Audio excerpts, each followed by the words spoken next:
అందరికీ నమస్కారం అండి. Welcome to Subhash journalist. ప్రతి ఒక్కరు కూడా నా వీడియో పూర్తిగా విని లైక్ చేయడంతో పాటు మీ అభిప్రాయాన్ని నిష్పక్షపాతంగా కామెంట్ రూపంలో తెలియచేయండి. అలాగే నా ఛానల్ సబ్స్క్రైబ్ చేసుకోండి. మీ యొక్క ప్రోత్సాహం మరింత ఉత్తేజంతో నన్ను ముందుకు నడిపిస్తుంది. ఇక అసలు విషయంలోకి వెళితే, గత ఎన్నికలకు ముందు వైఎస్ఆర్సీపీ అధినేత వైఎస్ జగన్మోహన్ రెడ్డి గారు చాలా నియోజకవర్గాల్లో కుండమార్పిడి రాజకీయం చేశారు. కుండమార్పిడి రాజకీయం అంటే, ఈ నియోజకవర్గంలో సిట్టింగ్ ఎమ్మెల్యేని తీసుకొచ్చి అక్కడికి పోటీ చేయించారు, అక్కడ ఎమ్మెల్యేని తీసుకొచ్చి ఇక్కడ పోటీ చేయించారు, ఇక్కడ ఎమ్మెల్యేని తీసుకెళ్ళి అక్కడ పోటీ చేయించారు, లేదా అక్కడ ఎమ్మెల్యేని ఇంకో చోట పోటీ చేయించారు. ఇలా చేయటం వల్ల ఏం జరుగుద్దంటే, ఇక్కడ ఎమ్మెల్యే మీద వ్యతిరేకత ఉంది, ఈయన తీసుకెళ్ళి అక్కడ పోటీ చేస్తే అక్కడికి ఆ నియోజకవర్గానికి కొత్త ముఖం కదా, అక్కడ అంత వ్యతిరేకత ఉండదు అని చెప్పి జగన్ గారు భావించారు.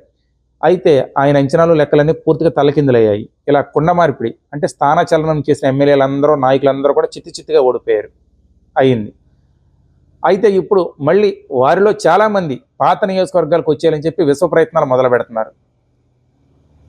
ఇప్పుడు ఉమ్మడి తూర్పుగోదావరి జిల్లాలో ఒక నియోజకవర్గం కోసం వైసీపీలో ఏకంగా ఒకరు కాదు, ఇద్దరు కాదు, ముగ్గురు కీలక నేతలు పోటీ పడుతున్నారు. దీంతో అక్కడ వైసీపీ రాజకీయం మూడు ముక్కలాటగా మారింది. ఆ నియోజకవర్గం ఏదో కాదు, రామచంద్రాపురం. మనకి రామచంద్రాపురం రాజకీయాల పేరు చెబితే 30 సంవత్సరాలుగా రెండు పేర్లే మనకు గుర్తొస్తాయి. ఒకటి మాజీ మంత్రి పిల్లి సుభాష్ చంద్రబోస్ గారు, రెండు తోట త్రిమూర్తులు గారు.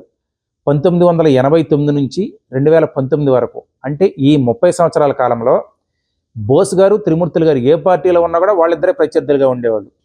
కొన్నిసార్లు బోస్ గారు గెలిస్తే, కొన్నిసార్లు త్రిమూర్తులు గారు గెలిచేవారు. ఫస్ట్ బోస్ గారు కాంగ్రెస్, త్రిమూర్తులు గారు ఇండిపెండెంట్గా ఉన్నారు. తర్వాత త్రిమూర్తులు గారు టీడీపీలోకి వచ్చారు, బోస్ గారు కాంగ్రెసు. తర్వాత ఏం జరిగింది, త్రిమూర్తులు గారు ప్రజారాజ్యంలోకి వెళ్ళారు, మళ్ళీ బోస్ గారు వైసీపీలోకి వచ్చారు, మళ్ళీ త్రిమూర్తులు గారు కాంగ్రెస్లోకి వెళ్ళారు, మళ్ళీ త్రిమూర్తులు గారు కాంగ్రెస్ నుంచి మళ్ళీ టీడీపీలోకి వచ్చారు, మళ్ళీ టీడీపీ నుంచి త్రిమూర్తులు గారు మళ్ళీ వైసీపీకి వెళ్ళారు. ఇలా ఇదే వాళ్ళు ఎన్ని పార్టీలు మారినా వాళ్ళిద్దరి మధ్య శత్రుత్వం ఉండేది. అయితే 2019 ఎన్నికల్లో ఒక ట్విస్ట్ జరిగింది. ఫస్ట్ టైం వీళ్ళిద్దరినే కాదని, 2019 ఎన్నికల్లో బోస్ గారిని కాదని జగన్ గారు ఏం చేశారు, చెల్లుబోయిన వేణుగోపాలకృష్ణ గారు, ఈయన కూడా మాజీ మంత్రి, ఈయనకు అవకాశం ఇచ్చారు. ఈయన అక్కడ నుంచి ఎమ్మెల్యేగా గెలిచి వైసీపీ తరఫున ఎమ్మెల్యేగా గెలిచారు, మంత్రి అయ్యారు. బోస్ గారిని మండపేట పంపిస్తే ఆయన ఓడిపోయారు. అయితే 2024 ఎన్నికలకు వచ్చేసరికి మళ్ళీ రామచంద్రపురం సీటు త్రిమూర్తులు గారు కూడా వైసీపీలోకి వచ్చేసారు. అంటే తోట త్రిమూర్తులు గారు వైసీపీలో ఉన్నారు, పిల్లి బోస్ గారు వైసీపీ, చెల్లుబోయిన గారు వైసీపీ. మొన్న 2024 ఎన్నికల్లో జగన్ గారు ఏం చేశారంటే, రామచంద్రపురం సీట్ని పిల్లి సుభాష్ చంద్రబోస్ గారి అబ్బాయి పిల్లి సూర్యప్రకాష్ గారికి ఇచ్చారు. పిల్లి సూర్యప్రకాష్ గారికి ఇచ్చి చెల్లిపోయిన వేణుగోపాలకృష్ణ గారిని తీసుకెళ్లి రాజమండ్రి రూరల్లో పోటీ చేయించారు. మండపేటలో తోట త్రిమూర్తులు గారు పోటీ చేశారు. అలా ఉంది. అయితే ఎన్నికల ఓటమి తర్వాత చెల్లిపోయిన వేణుగోపాలకృష్ణ గారికి రాజమండ్రి రూరల్లో ఉండటం ఇష్టం లేదు. పైగా రాజమండ్రి రూరల్ నియోజకవర్గం గోరంట్ల బొచ్చయ్య చౌదరి గారు కంచుకోటగా మారిపోయింది. పైగా కూటమి జనసేన, టీడీపీ, బీజేపీ కూటమిలో చాలా స్ట్రాంగ్గా ఉంది. కూటమి రాజమండ్రి రూరల్ నియోజకవర్గంలో కూటమి చాలా బలంగా ఉంది. అసలు కూటమి పార్టీలు కలిసి ఉంటే అక్కడ కూటమి అభ్యర్థి ఎవరైనా సరే ఓడించడం చాలా కష్టం. అలా ఉంది ఇప్పుడు రాజమండ్రి రూరల్ పరిస్థితి.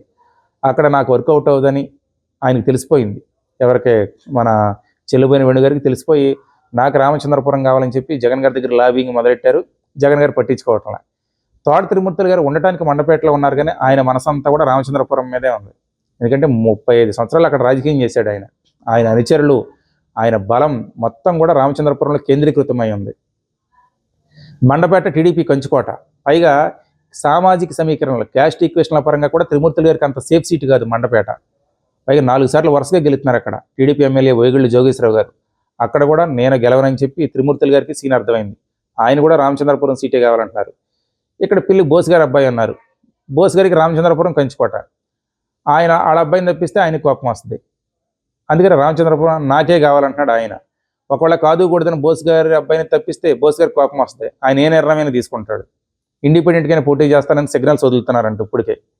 దాంతో రామచంద్రపురం సీట్ కోసం ఇప్పుడు పిల్లి బోస్ గారు, వాళ్ళ అబ్బాయి, వాళ్ళు తోట త్రిమూర్తులు గారు, చెల్లుబోయిన వేణుగారు, ముగ్గురు మధ్య మూడు మొక్కలాట జరుగుతుంది. నిజంగా ఈ సీటు వచ్చే ఎన్నికల్లో వైసీపీలో ఎవరు దక్కించుకున్నా కూడా అది నిజంగా సెన్సేషనల్ అవుద్ది. మరి అంతిమంగా రామచంద్రపురం పగ్గాల జగన్ గారు ఎవరికి ఖరారు చేస్తారు, ఎవరు అక్కడ రాజకీయంగా తమ స్థానాన్ని బదిలీ చేసుకుంటారో కొద్దిగా ఆసక్తికరమైన అంశం, చూడాలి. నా వీడియో మీకు నచ్చినట్లయితే ప్రతి ఒక్కరూ లైక్ చేసి మీ అభిప్రాయాన్ని కామెంట్ చేయండి. Thank you.